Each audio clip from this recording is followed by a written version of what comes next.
many people are coming in. They're waiting on. Yeah. Okay. They're nearby. We're going to start in a couple of minutes. Yeah. We are going to start in. Is that it? Oh, it is hot. Oh, good. Fantastic. We are going to start within about a minute.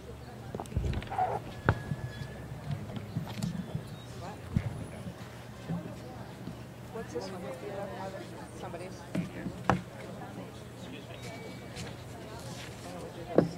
And our missing state senator here. Great.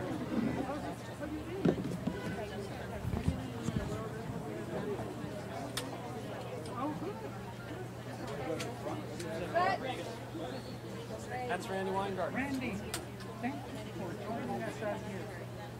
No, thank you. I mean, For all those who are speaking, I'm going to be right here to give you the cutoff sign, okay? We're at that time. Yeah, we're just going to figure out. Dolores has never left. Major start. Okay. Okay. Watch the wire, folks. Watch the wire.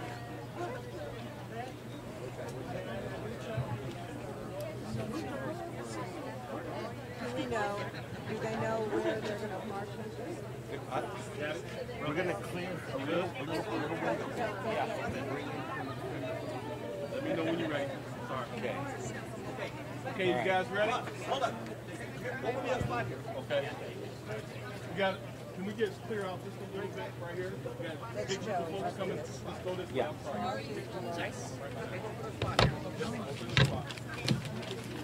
Of our family. This is very high. Yes. The sun. Long cover. You're doing Dolores. Hermana mía, ¿cómo estás? You're doing Dolores. Then, shall I do evens? That's easy. Okay. Okay. All right. Gracias, gracias, gracias. Juan.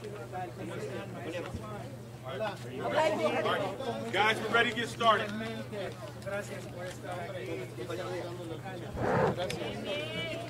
Okay, we're good. We're good? Yep.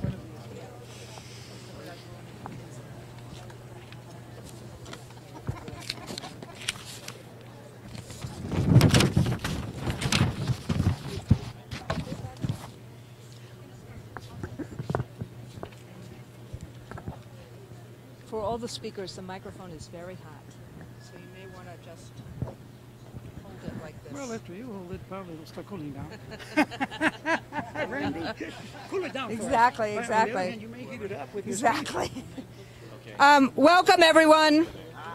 I am here with Ross Moore, the president of the El Paso Federation of Teachers. My name is Randy Weingarten, and behind us, in the shadow of the United States Courthouse, the United States Courthouse, is faith leaders, teachers from Mexico, from America, from abroad, civic leaders, civil rights leaders, all here to say that we believe in families. We believe in families. We believe families are the foundation of America. Every party in America believes in families. But the action of separating children from their families, of caging children, that takes a lie and makes a lie of this belief system. And that is why we are here to bear witness and to cry out for change and to change this moral outrage and abomination. That is why we are all here together. We are here to bear witness, to take action, because today in America, right in that courthouse, families are being torn apart, sent away, even though they are escaping violence in their own countries. Something that is legal for them to do, to seek asylum in America, This is a humanitarian crisis. Mothers and fathers do not know where their babies are. Toddlers are being caged. Human beings are being denied due process rights simply for trying to legally enter this country and escape repression. Seeking asylum in America is not a crime, but with this policy, the Trump administration has made it one, and a piece of our nation's soul has died. In the words of the great Mother Jones, we mourn for the dead, but we fight like hell for the living. For the first time in modern American history, a United States president has used children as a bargaining chip. He is risking their enduring and irreparable trauma to score political points. It's amoral. It's an abomination to everything we believe as teachers, as educators, as unionists, as faith leaders, as people. And his so-called reversal in policy may stop initial bleeding, but we believe that blood is on his hands. So today I say to the administration, you broke this. Fix it. Create a real process to reunite these families, and do it now. If we can track UPS packages down to the second, then we must be able to track down families and reunite them. It shouldn't take weeks. It shouldn't take hearings. It shouldn't take red tape. It shouldn't take outside lawyers. The richest country in the world should be able to do this right now. This is not about the lack of ability. This is about the lack of will. That is why you see faith leaders, labor leaders, activists, educators here today putting our faith in action and standing up against this grave injustice.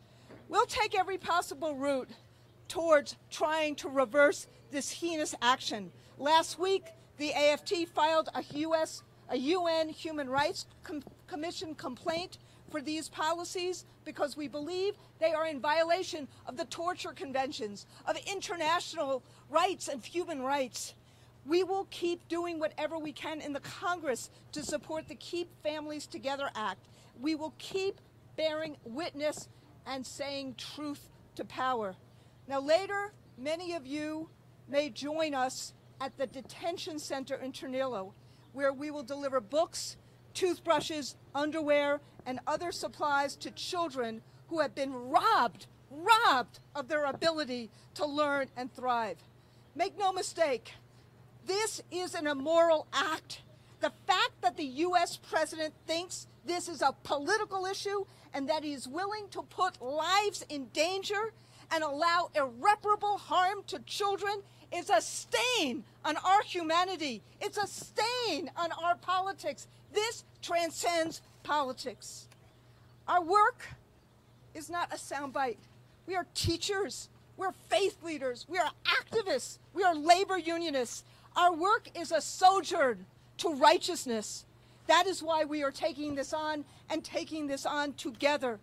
These hateful policies must not be normalized. This is a crisis of our democracy. 2,300 children, many of them toddlers and infants, have been separated from their parents.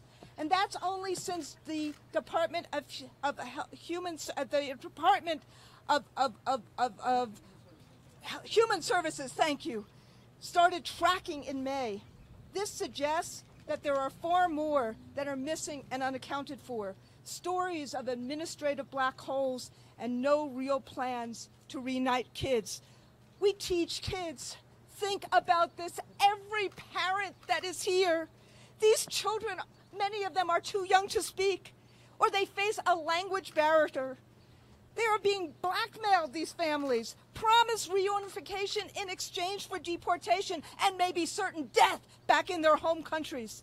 The abject fear and damage is not only inhumane, it is terrible policy with no workable end in sight.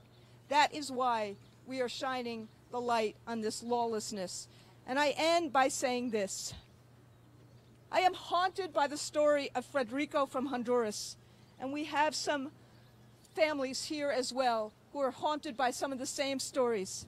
He was separated from his 3-year-old son, Sammy, at the U.S.-Mexican border, where officials said, and I quote, they would have to use force to take the children away. Federico wrote, he begged that Sammy not be taken away, and he put Sammy in his arms, and an official tore forcefully Sammy out of his arms. This is happening in the United States of America. This is not who we are. As a granddaughter of refugees in this nation of immigrants, we, all of us personally, I have a responsibility to do everything in my power and in the AFT's power to make sure we do not repeat this injustice. As teachers and as citizens, we have responsibility to say enough is enough. Families belong together.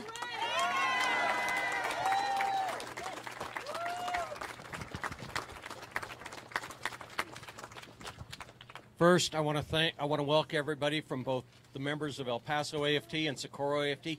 You're at ground zero of this fight. This is a center. That's the detention center. That's where the processing goes. El Paso's the ground zero. 3 miles up the road, that's Fort Bliss, where they're going to build an internment camp for 10,000 kids. That is completely wrong. This, the administration wants to use this as a wedge issue. This is a unifying issue. You have management, you have labor, you have politicians, you have our friends and brothers from Mexico, you have our counterparts in clergy united on this one, and everybody, because this is a fight for the soul of our nation. This is a fight for our soul as El Pasoans. We cannot afford to lose it. As an example, Mr. Cabrera and I didn't swap Christmas cards this last year. That's putting it nicely. Anyway, one text message. All that management labor division washed away. Buses out here you'll be riding on, no notice, appeared, donated by EPISD. EPISD, unlike that clown in Boston that was selling kids out, has twice now firmly, publicly resolved and practiced they do not report kids. You are safe in EPISD schools. That's Cabrera back there. Give him a hand. Okay. Folks, this is not a one-time quick sitcom finish. This is a protracted struggle we're in. This is going to take action like this after action after action, court case after court case after court case. And this November, it's going to take you guys voting, voting, and voting again. We cannot afford to lose this fight. Okay. Folks that made this possible, they're Mr. Cabrera back there, Susie Bird, most of y'all know her in El Paso. Cito Negron out of Senator Rodriguez's office was a master at helping us break through paperwork. Joe Moody, County Judge Reuben Vogt, at the last minute when the Fed said, we don't believe in First Amendment rights, we're going to cut you off, opened this up to us. That's why we're not on grass and shade, guys. Dr. Jose Espinoza out of Socorro ISD donated the trucks, the materials to be carried on. And what I want to really be proud of, the employees of EPISD and Socorro ISD that either donated stuff or sitting down there on a day off driving buses. Those are the folks you need to thank for this. And if she's out there, Judy Lugo out of the El Paso CLU. And I'm going to call up to speak. We have, as we have told the press, we are doing this action here for an hour, then getting in buses for an hour, and then doing the vigil in Tornillo for an hour. And so as I call up our next speaker, who frankly needs no introduction, who is an icon in the civil rights movement and in the movement for justice, and is one of my personal heroes, Dolores Huerta. As I call up Dolores, we are going to keep on introducing some of the people who are not speaking, including Dr. Nancy Vera, president of the Corpus Christi Federation of Teachers, Daniel Santos, the Houston Federation of Teachers, Rena Honia, just wave when I call your name, the AFT Dallas Alliance, Antonio White, the Vice President of the United Teachers of Dade, and Enrique Balira from the United Teachers of Dade. Rick Levy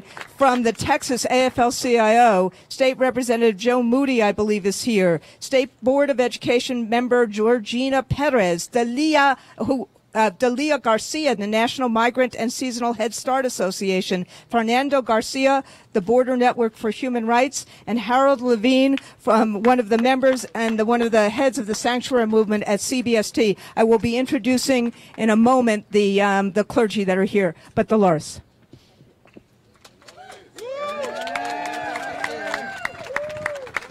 Thank you. Thank you very much, Randy, for being here. We know that Randy's voice is a very powerful one that is going to reach across all of the United States of America, because every single teacher in the United States is going to be aware of what is going on here. And when we think of our teachers, we know that they are the ones that are entrusted not only with teaching our children, but making sure